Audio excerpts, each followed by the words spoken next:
A good tree doesn't produce bad fruit, nor does a bad tree produce good fruit. Each tree is known by its own fruit, and people don't gather figs from thorny plants, nor do they pick grapes from prickly bushes. A good person produces good from the good treasury of the inner self, while an evil person produces evil from the evil treasury of the inner self. The inner self overflows with words that are spoken. Hi, my name's Kelly Cisney. I'm excited to bring you the reflection for today. And I just want you to know, right off the bat, I really struggle with this scripture. And let me tell you why. I love raspberries. When God was creating fruit, I think he started with raspberries while he was excited and feeling super creative. And I believe he ended on, let's just do muskmelon. So anyway, my grandma had a raspberry bush in her backyard, and if you ever picked raspberries, you know the bushes are thorny and they're awful to deal with. But in my mind, the raspberry you pick is totally worth it.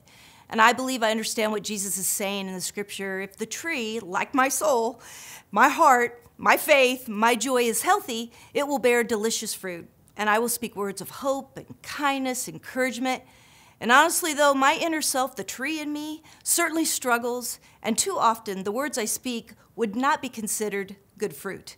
They would not be found in the Harry and David's gift box, for example. And we're talking about practices, and I totally need to practice finding the right words to say and use at the right time.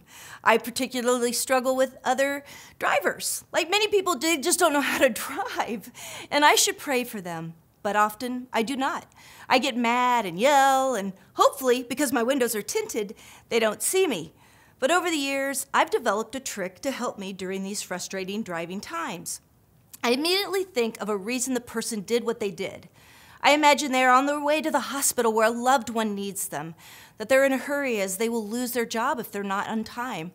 Maybe they're in their car with someone who's in distress and they're finding help for them. Whatever it is I come up with, it seems to help a bit. I do have a plethora of empathy, so I try to tap into that, and it makes me drive better, feel better, and it allows me to be a person you may want to ride with. Practice makes perfect, and I'll never be perfect, but I am ever so grateful for the grace I am given each and every day from my Lord, my family, my friends, and coworkers. Actually, it would be awesome if I could offer myself some grace as well. I need to continue to strive to be a person who can bear good fruit through the things I'm saying and the support I should be giving to others. I don't want to be just another bad apple. Okay, so I want to encourage you for your practice for today to think of the words that spill out when you stub your toe or a car cuts you off. Be mindful of your words today and intentionally offer words of encouragement or gratitude to those around you, including yourself.